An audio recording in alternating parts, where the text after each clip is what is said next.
Di sini saya akan menjelaskan tentang pembelajaran sibernetik. Yang pertama, pengertian teori belajar sibernetik. Teori belajar sibernetik merupakan teori belajar yang relatif baru dibandingkan dengan teori-teori belajar yang sudah dibahas sebelumnya. Teori ini berkembang sejalan dengan perkembangan teknologi dan ilmu informasi. Menurut teori sibernetik, belajar adalah pengelolaan informasi. Proses belajar memang penting dalam teori sibernetik, namun yang lebih penting lagi adalah sistem informasi yang diproses yang akan dipelajari siswa. Informasi inilah yang akan menentukan proses. Bagaimana proses belajar akan berlangsung sangat ditentukan oleh sistem informasi yang dipelajari. Asumsi lain dari teori sibernetik adalah bahwa tidak ada satu proses belajar pun yang ideal untuk segala situasi dan yang cocok untuk semua siswa.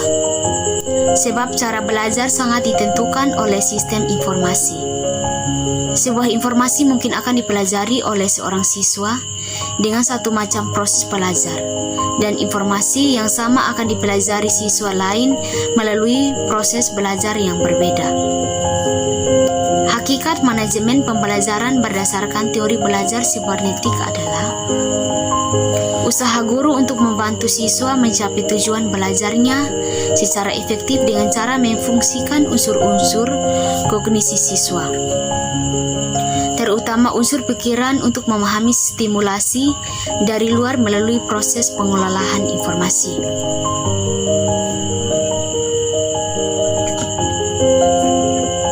Pengertian teori belajar sibernetik menurut para ahli dibagi menjadi dua macam, yaitu teori belajar menurut Landa. Salah satu penganut aliran sibernetik adalah Landa. Landa membedakan ada dua macam proses berpikir, yaitu proses berpikir algoritmik dan proses berpikir heuristik. Proses berpikir algoritmik yaitu proses berpikir yang sistematis, tahap demi tahap, linear, konvergen, lurus menuju ke satu target tujuan tertentu. Contoh-contoh proses algoritmik misalnya kegiatan menelepon, menjalankan mesin mobil, dan lain-lain. Sedangkan cara berpikir heuristik yaitu cara berpikir divergen, menuju ke beberapa target tujuan sekaligus, memahami suatu konsep yang mengandung arti ganda, dan penafsiran biasanya menuntut seorang untuk menggunakan cara berpikir heuristik. Contoh proses berpikir heuristik misalnya operasi pemilihan atribut geometrik, penemuan cara-cara pemecahan masalah, dan lain-lain. Proses belajar akan berjalan dan baik jika materi pembelajaran yang hendak dipelajari atau masalah yang hendak dipecahkan. Dalam istilah teori sibernetik adalah sistem informasi yang hendak dipelajari. Diketahui ciri-cirinya, materi pembelajaran tertentu akan lebih tepat disajikan dalam urutan yang teratur, linear, sekuensial, sedangkan materi pembelajaran lainnya akan lebih tepat bila disajikan dalam bentuk terbuka dan memberikan kebebasan kepada siswa untuk berimajinasi dan berpikir. Misalnya, agar siswa mampu memahami suatu rumus matematika, mungkin akan lebih efektif jika dipresentasikan informasi tentang rumus tersebut disajikan secara algoritmik. Alasannya, karena suatu rumus matematika biasanya mengikuti urutan tahap demi tahap yang sudah teratur dan mengarah satu target tertentu. Namun untuk memahami makna suatu konsep yang lebih luas dan banyak mengandung interpretasi, misalnya konsep keadilan atau demokrasi. Akan lebih baik jika proses berpikir siswa dibimbing ke arah yang menyebar atau berpikir heuristik dengan harapan pemahaman mereka terhadap konsep itu tunggal, menonton, dogmatik, dan linear. Yang kedua, teori belajar menurut Pas dan Schott. Pas dan Schott juga termasuk penganut teori sibernetik. Menurut mereka ada dua macam cara berpikir, yaitu cara berpikir serialis dan cara berpikir holis atau menyeluruh. Pendekatan serialis yang dikemukakannya memiliki kesamaan dengan pendekatan algoritmik.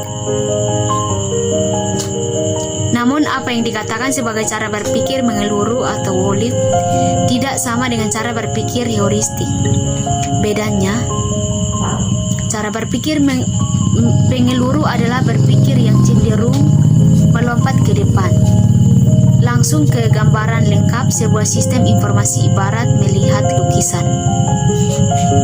Bukan detail-detail yang diamati lebih dahulu, melainkan seluruh lukisan itu sekaligus baru sesudah itu ke bagian-bagian yang lebih detail. C. Pengertian pemrosesan informasi. Pengertian pemrosesan informasi mengandung arti adanya pandangan tertentu ke arah studi individu. Pusat perhatian proses studi adalah cara bagaimana orang mempersepsi, mengorganisasi, dan mengingat sejumlah besar informasi yang diterima setiap dari lingkungan sekeliling. Kelebihan dan kekurangan teori belajar sibernetik. Kelebihan strategi pembelajaran yang berpijak pada teori sibernetik yaitu cara berpikir yang berorientasi pada proses lebih menonjol, pengajian pengetahuan memenuhi aspek ekonomis, kapabilitas belajar dapat disajikan lebih lengkap, adanya keterarahan seluruh kegiatan belajar kepada tujuan yang ingin dicapai, adanya transfer belajar pada lingkungan kehidupan yang sesungguhnya, kontrol belajar memungkinkan belajar sesuai dengan irama masing-masing individu. Balikan informatif memberikan rambu-rambu yang jelas tentang tingkat ujung kerja yang tepat dicapai dibandingkan dengan ujung kerja yang diharapkan. Kelemahan teori belajar sibernetik. Kelemahan teori sibernetik adalah tertentu menekan pada sistem informasi yang dipelajari dan kurang memperhatikan bagian proses belajar. Atau Nurwahi 2013, teori sibernetik dikritik sebab tidak membahas proses belajar secara langsung sehingga hal ini menyulitkan penerapannya. Alasan ini menyebabkan kita mendapat kesulitan untuk mengolahkan apakah teori sibernetik ini lebih dekat ke teori konformis atau ke teori liberal. Jika teori humanis lebih dekat ke dunia filsafat, teori sibernetik ini lebih dekat ke psikologi dan informasi. Selain itu, pemahaman kita terhadap mekanisme kerja otak yang masih terbatas mengakibatkan pengetahuan tentang bagaimana informasi diolah menjadi sangat terbatas. Karena alasan ini pula, maka banyak pakar mendapat ide untuk mengembangkan teori kognitif. Jika teori sibernetik lebih tertarik pada kerja otak, teori kognitif lebih tertarik kepada hasil kerja otak itu. Kasus pelaksanaan pembelajaran menurut teori belajar sibernetik. Pelaksanaan pembelajaran sibernetik salah satu contohnya adalah pada upaya meningkatkan kemampuan berpikir kritis matematik melalui pembelajaran sibernetik teori praktik siswi. Pembelajaran sibernetik dilakukan dikarenakan tingkat berpikir kritis sesuai dengan pembelajaran matematika sangatlah kurang. Di dalam sibernetik, siswa diminta untuk lebih fokus pada proses belajar sehingga siswa akan memulai memahami konsep matematika dari awal sedikit demi sedikit.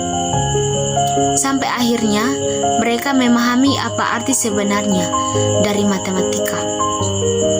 Dan penghilangan anggapan bahwa matematika itu adalah pelajaran yang sulit. Karena apapun itu, bila prosesnya sudah dipahami dan benar, maka hasilnya pun akan mengikuti.